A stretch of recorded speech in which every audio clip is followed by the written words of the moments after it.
우리는 지난 주일 성령 강림 주일을 맞이하여서 오순절의 역사에 관해서 우리가 함께 살펴보았습니다. 그래서 그 설교를 통해서 오순절이 어떻게 시작이 되었는지, 그리고 또 그 의미가 무엇인지, 그리고 2000년 전에 오순절 그날에는 어떤 역사가 일어났는지에 관해서 함께 들으면서 은혜를 받았습니다. 오늘은 계속해서 예수님께서 성령을 이 땅에 보내주신 그 이유, 목적에 대해서 좀 더 깊이 살펴보려고 합니다. 여러분, 대부분의 사람들이 하나님을 믿을 때에, 또 교회 나올 때 어떤 생각을 하십니까? 어떤 목적을 갖고 나옵니까? 아마 거의 다가 내 죄 사함 받고 구원받고 그리고 축복 얻기 위해서라고 생각을 합니다. 굉장히 중요한 포인트입니다. 근데 많은 사람들이 딱 거기까지에 머물러 있습니다. 이스라엘 백성들도 하나님이 자신을 선택한 이유가 자신들을 다른 민족들보다 더 특별히 높이시고, 또 그래서 그들이 하나님의 영광을 드러내고, 자신들은 그 하나님을 정말 최선을 다해 섬기고, 그로 인해서 더 많은 축복과 더 많은 영광과 그리고 또 더 높이 하나님을 섬길 수 있게 될 것이라고 그들은 믿었습니다. 근데 여러분 한번 보십시다. 우리 하나님께서 아브라함을 처음 택하실 때 장면인데, 우리 창세기 12장 1절에서 3절 같이 읽습니다. 시작. 여호와께서 아브라함에게 이르시되 너는 너의 고향과 친척과 아버지의 집을 떠나 내가 네게 보여줄 땅으로 가라. 내가 너로 큰 민족을 이루고 네게 복을 주어 네 이름을 창대하게 하리니 너는 복이 될지라. 그리고 3절 시작. 너를 축복하는 자에게는 내가 복을 내리고 너를 저주하는 자에게는 내가 저주하리니 땅의 모든 족속이 너로 말미암아 복을 얻을 것이라 하신지라. 아멘. 여러분 여기 보십시오. 여기 보면 하나님께서 아브라함을 택하신 이유는 단지 아들이 없는 그 아브라함을 불쌍히 여기셔서 그에게 은혜를 베푸시고, 그래서 느지막이 노년에 아들 하나 떡하니 얻게 하셔서, 그래서 행복하고 부러울 것이 없는 그러한 인생이 되게 하시기 위해서 하나님이 아브라함을 부르신 게 아니라는 겁니다.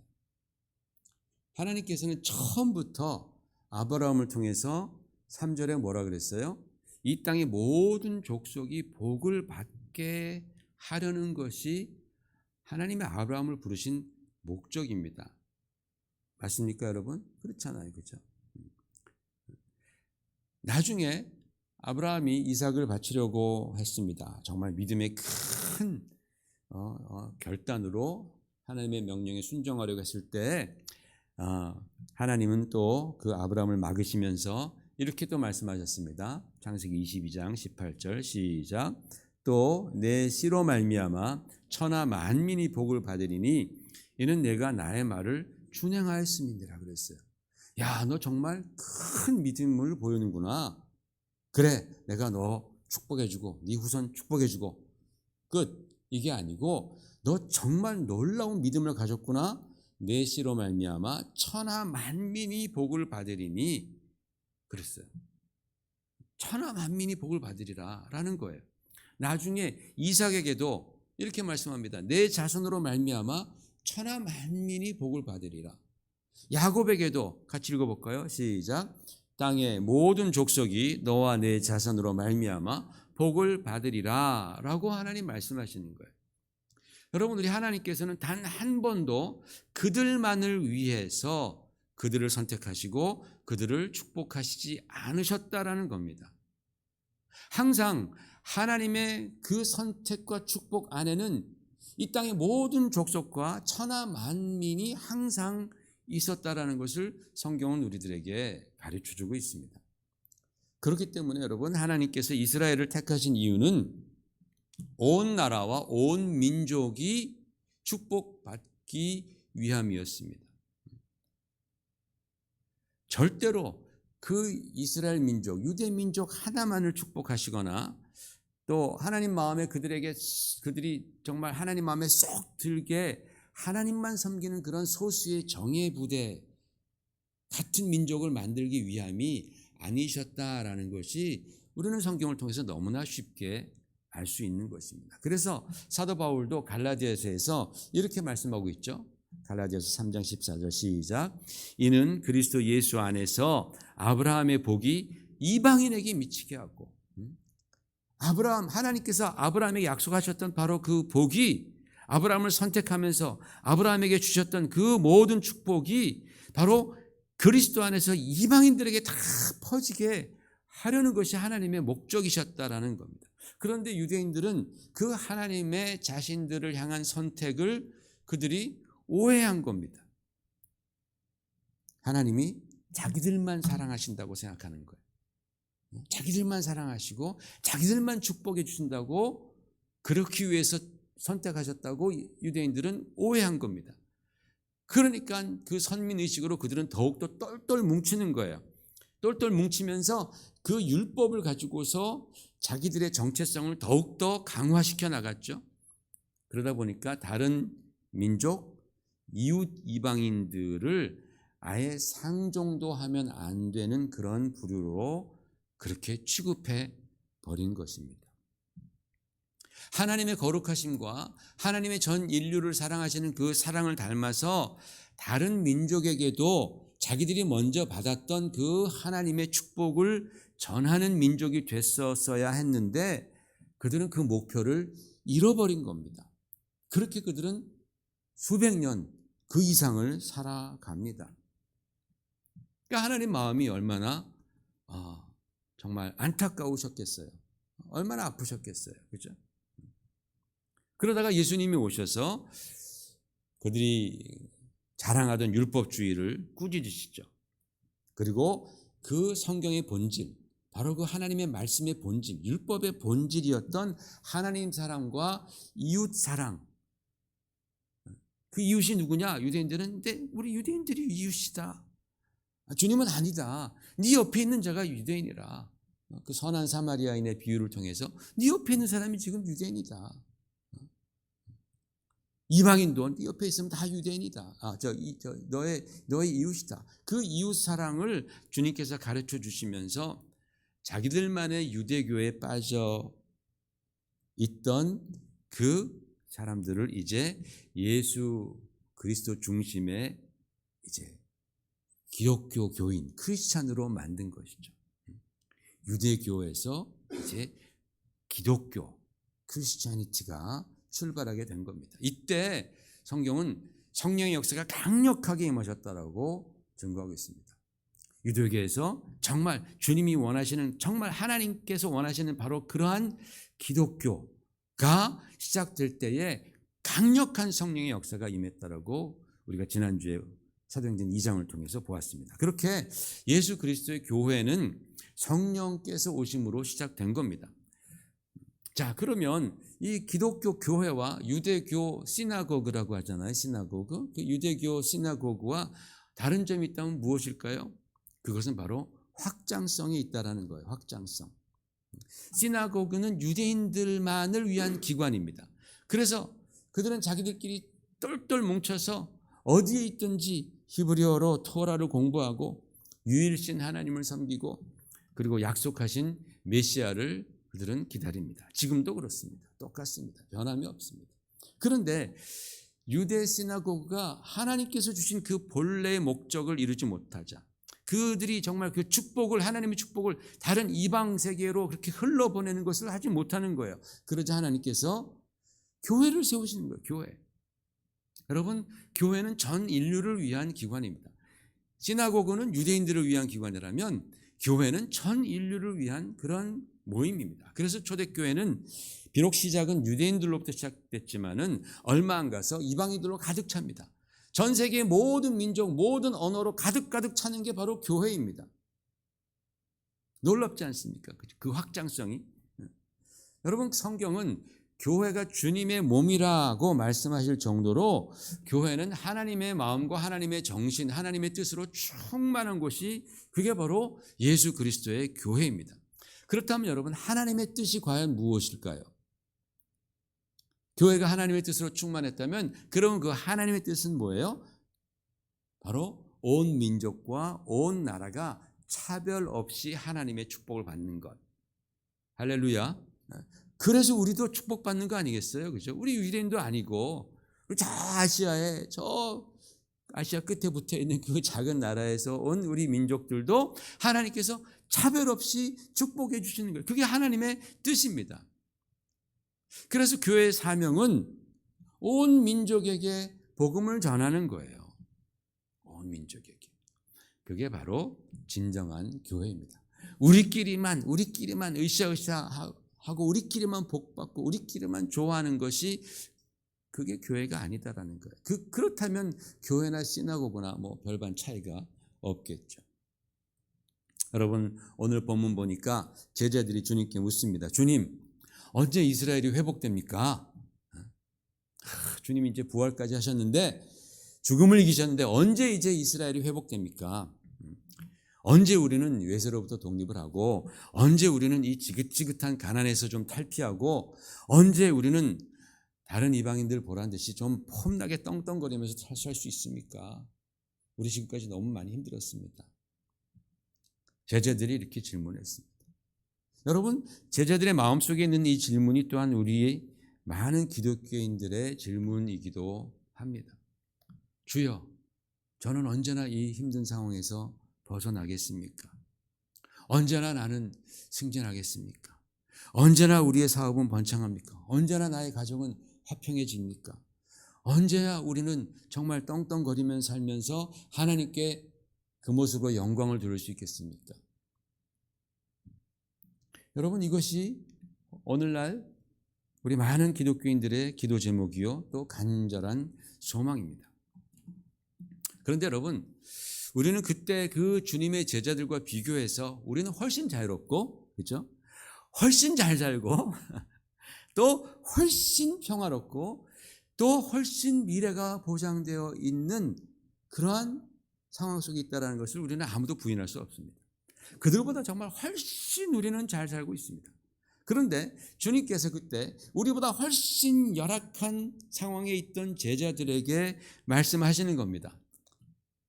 1장 8절에 뭐라 그랬습니까? 오직 성령이 너에게 임하시면 너희가 권능을 받고 예루살렘과 온 유다와 사마리아와 땅끝까지 이르러 내 증인이 되리라 하시니라 라고 말씀을 하세요. 그런 다음에 9절을 보니까 9절에 무슨 말씀을 하시나 보십시다. 9절, 이 말씀을 마치시고 그들이 보는데 올려져 가시니 구름이 그를 가리어 보이지 않게 하더라 라는 거예요.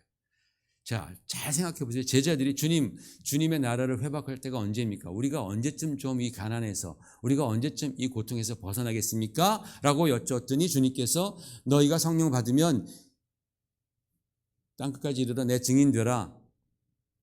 그리고 가시는 거예요. 그냥 가셨어요. 주님, 이거 언제 우리 좀 이 문제 좀 해결해 주시겠어요?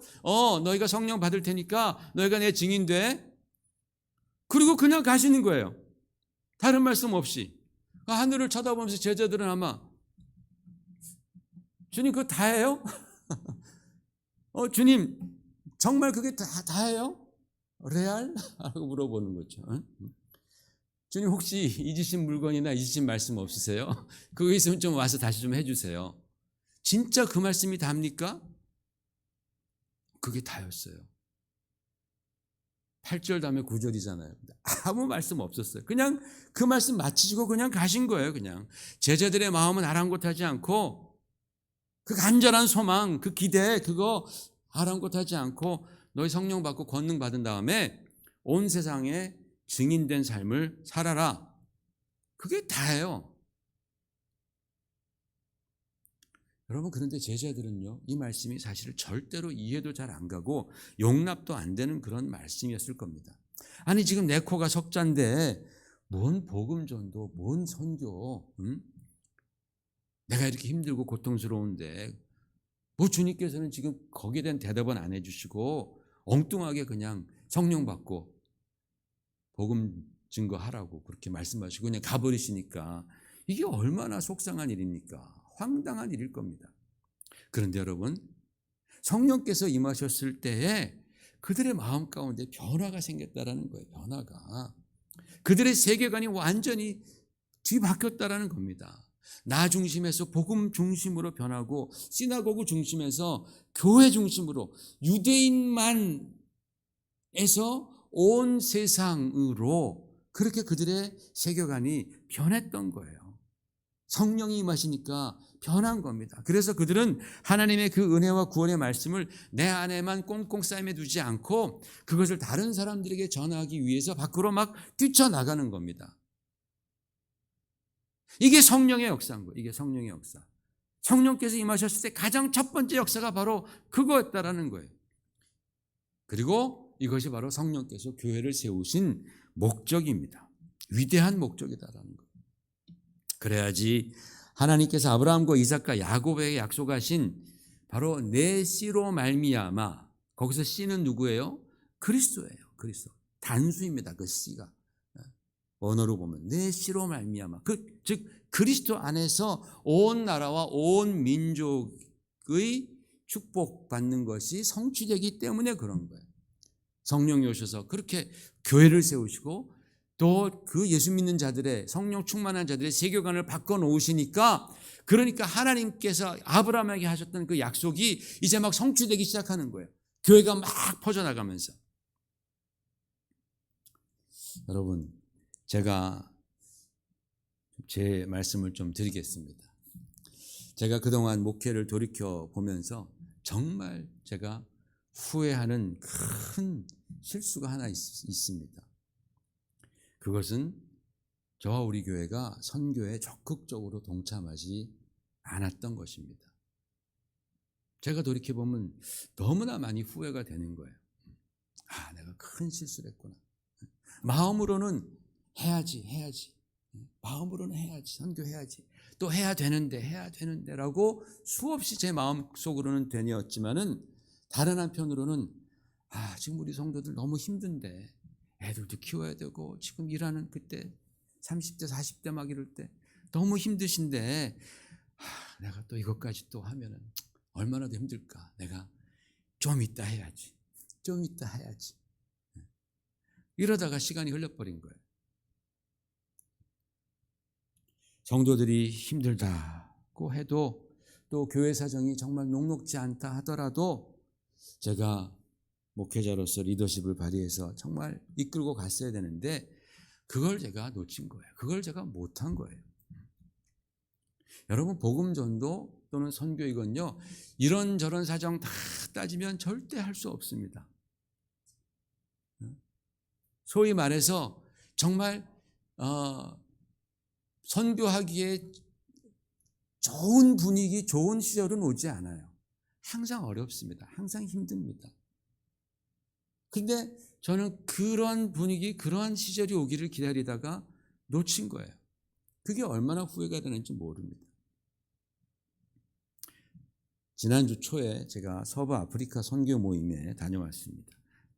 제가 지난달에 아프리카 베냉 갔었을 때 그때 바로 이 ATI라는 이 단체와 함께 갔습니다. 이 ATI는 아프리카 그 이제 아메리칸 티올로지컬 인스티튜트에서 그 아프리카 저 서부 아프리카 지역이 불어권이에요. 불어권 지역에 이제 신학교를 세우고 그리고 교회 개척을 도와주는 그런 이제 사역을 하는 곳입니다. 벌써 그거 한 10여 년 정도 된 것 같아요. 그 이제 시작한 지가. 근데 거기 가서 봤더니 불어를 하는 사람이 한 분도 안 계신데, 그런데 이 불어권 선교를 얼마나 잘하시는지 몰라요. 그래서 벌써 4개 국가, 세네갈과 그리고 여기가 아이보리 코스트와 요 옆에가 토고 그리고 베냉, 이 4개 국가에서 벌써 신학교를 막 운영하고 막 신학생들을 배출하고 그리고 교회를 막 세워가고 있다라는 거예요. 정말 놀라운 열매를 맺고 있었습니다. 저는 여기에 동참하셨던 한 목사님의 간증에 너무나 큰 감동을 받았습니다. 이 목사님이 한국 목사님이신데 이 미국 동부 어딘가 부임해 가신 교회가 이 미국 한적한 시골 교회입니다. 거기에 이제 한인교회 부임해 가셨습니다. 거기 가보니까 젊은이들은 거의 없고 교인 평균 연령이 70이랍니다. 그러니까 뭐 말 다 했죠. 우리가 알겠죠, 그죠? 그런데 그런 교회라도 우리가 선교에 참여해야겠다라는 마음으로 성도들을 막 정말 푸시를 한 거예요. 막 독려를 한 거예요. 다 어른들입니다, 다. 그리고 또 이제 그 미국 분들이랑 결혼한 분들이 많아가지고 이제 혼자 나오시는 분들이 많은 거예요. 그래서 그렇게 막 독려를 해가지고 거기에 연세 드신 권사님들이 모여서 김치를 담는 겁니다. 김치를 막 담아가지고 이제 선교비를 마련한다고 김치를 막 만들어 놓고 여러 병 막 만들어 놓은 거야. 이렇게 그걸 파는 겁니다. 그래서 야 진짜 대단하시다라고 생각했는데 그 다음 사진을 보여주는데 이게 뭔지 아세요? 매주를 이렇게 그냥 띄우는 거. 이게 얼마나 손이 가고 얼마나 냄새가 나고 막 그러는 겁니까? 그래서 이 매주를 가득 띄워놓고 된장을 만들어서 선교비를 마련했다라고 그렇게 보여주시더라고요. 제가 이 사진을 좀 부탁을 했습니다. 제가 좀 써도 되냐고. 이렇게 해서 마련한 선교비가 자그마치 2만 불이었대요. 2만 불을 선교비로 모았대요. 저는 진짜 충격을 받았습니다. 2,000불도 아니고 2만 불. 그분들의 그 헌신과 열정. 뭐 거기 가보지도 못했을 거 아니겠습니까? 다 그런 분들 다 노인들이신데. 그런데 그냥 하자니까 가는 거예요. 이렇게. 그 열정과 헌신이 대단하게 느껴졌으면 말할 나위도 없고 동시에 제 자신이 얼마나 부끄러운지 몰라요. 야, 진짜 부끄럽다. 나는 얼마나 정말 하나님 앞에 불충성스러운 그런 목회자였는가. 그저 그냥 나는 감나무 밑에서 감 떨어지기만을 기다렸던 그런 사람인 거죠. 그렇죠? 제가 우리 성도님들께 정말 주님을 위해서 그 주님의 그 사명을 위해서 뜨겁게 헌신할 수 있는 그 기회를 제공하지 못했다는 것도 너무나 죄송한 거예요. 내 자신도 참 부끄럽지만 성도님들께도 너무나 죄송한 거예요. 저렇게 정말 헌신해서 저런 하나님 앞에 저렇게 얼마나 귀한 것들을 드립니까? 그런데 더 놀라운 간증이 이어지는 거예요. 그 교회는 노인들이 많으신데 그 교회 구조가 노인들에겐 참 불편한 구조라서 자칫 다니시다가 다칠 위험이 큰 그런 교회 구조였다고 합니다. 그런데 그들이 그렇게 2만 불을 선교헌금하고 난 후에 놀라운 기적이 벌어진 거예요.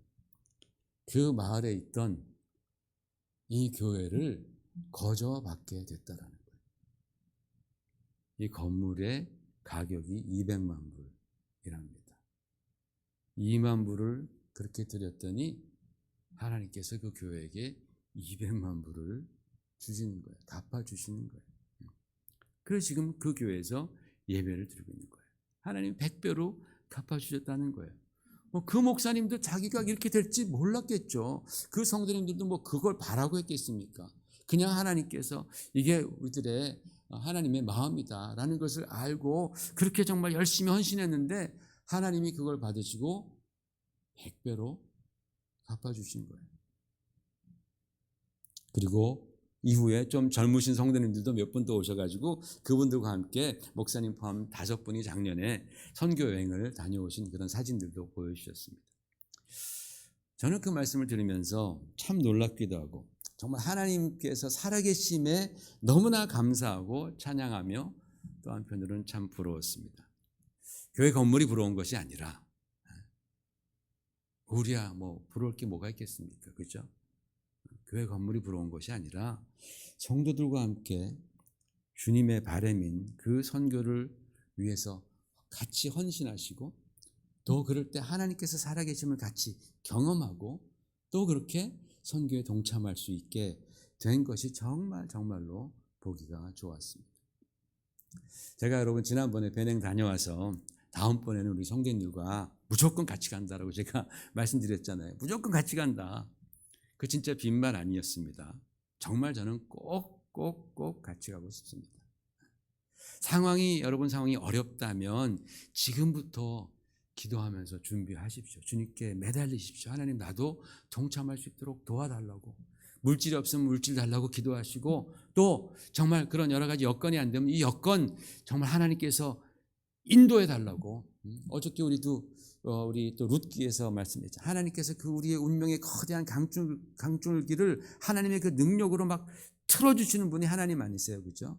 내가 어떠한 상황이 있든지 간에 하나님 원하신다면, 우리가 그리고 정말 그것을 위해 선신하고 매달린다면 하나님께서는 반드시 문을 열어주실 줄 믿습니다. 그래서 정말 함께 우리가 하나님께서 원하시는 그 복음을 전하는 일, 우리가 평생에 그래도 한 번은 해봐야 될 거 아니에요, 여러분. 신앙생활 하면서. 그 다음에 2번 하고 3번 하는 건 그 다음엔 여러분의 자유. 그러나 한 번 하는 거는 여러분의 자유가 아니라 의무. 저와 함께 하십시다. 하나님께서 우리에게 또 펀드도 막 주고 계시잖아요, 지금. 놀랍게. 그러나 그거 가지고는 부족해요. 그거 가지고는 부족합니다. 왜? 우리가 가게 되면 또 가서 도와야 할 것도 필요하니까. 그러니까 우리가 지금부터 정말 여러분이 기도하시면서 모으셔서 그 주님께서 주신 것과 함께 합해서 가게 되면 하나님이 기뻐하실 줄 믿습니다. 여러분, 성령이 임하시면 권능받고 땅끝까지 복음을 전하는 것이 주님의 뜻이고, 그리고 성령이 오신 가장 주된 이유입니다. 우리는 신앙생활하면서 성령 받기를 원합니다. 성령으로 충만해지기를 원합니다. 그런데 성령이 오신 바로 그 첫 번째 그 목적을 외면하고 성령님 오시옵소서라고 말한다면 성령께서 오시겠어요? 내가 온 첫 번째 목적이 이건데 넌 그 첫 번째 목적은 너희가 전혀 관심 없이 전혀 외면하면서 다른 것만 나를 이용하려고 그래? 라고 생각할 수도 있겠죠. 하나님 그렇게 생각은 안 하시겠지만, 그러나 우리가 그 성령께서 오신 그 첫 번째 목적을 내가 정말 마음에 담고 순종하고 따라간다면 주님께서 그 이외의 것들을 더 안 채워주시겠습니까? 여러분, 우리는 이미 70개, 80개를 갖고 있으면서 100을 채워달라고 기도합니다. 그러나 여러분, 지금 선교주에는 거기에 있는 영혼들은 10개도 못 가진 사람들이 천지입니다. 5개도 못 가진 사람들이 그저 고작 1개, 2개 더 채워달라고 간절히 기도합니다. 그것만 있으면 내가 정말 살 수 있을 텐데 라는 그런 심정으로 하늘을 바라봅니다. 여러분, 주님의 마음이 어디로 향할까요? 주님의 마음이 어디로 향하겠습니까? 저는 주님의 귀는 그들의 기도를 들으시지만 주님의 눈은 그들보다 100배 이상을 가진 우리들을 바라보고 계시리라 저는 생각을 합니다. 다 보시는 거죠. 다 보시는 거예요. 우리를 바라보실 겁니다. 하나님은 우리가 당신의 손이 되고 당신의 마음이 되어서 주님의 사랑과 주님의 축복을 그들에게 전하기를 원하는 겁니다. 왜냐하면 그것이 바로 그들도 복을 받고 우리도 복을 받는 유일한 방법이기 때문에 그래요.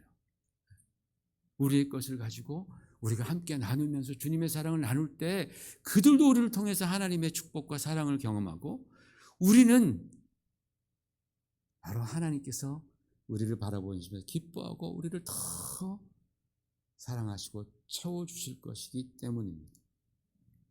여러분, 비록 우리가 그동안은 정말 이 일에 힘쓰지 못했지만 저는 지금이라도 늦지 않았다라고 믿습니다. 우리 지금이라도 늦지 않았습니다. 오히려 지금 우리는 더 많은 가능성을 우리는 보유하고 있습니다. 그래서 나로 인해서 우리로 인해서 단 한 영혼이라도 구원할 수 있다면 우리는 그렇게 해야 합니다. 단 한 영혼이라도 정말 주님께로 인도할 수 있다면 우리는 그렇게 해야 합니다. 그러나 여러분, 우리는 혼자가 아니에요. 우리는 혼자가 아닙니다. 우리는 교회입니다. 교회. 여러분, 교회는 굉장한 가능성을 갖고 있는 주님의 몸입니다. 우리가 한 마음이 되고 우리가 힘을 합칠 때, 그리고 우리가 기도로 준비한다면 한 영혼이 아니라 더 많은 영혼을 하나님께서 우리에게 맡겨주실 겁니다. 더 많은 자들에게 우리는 그 하나님의 사랑과 하나님의 생명과 구원의 기쁨을 전하면서 그 하나님의 기쁨을 우리가 함께 쉐어할 수 있게 될 것입니다.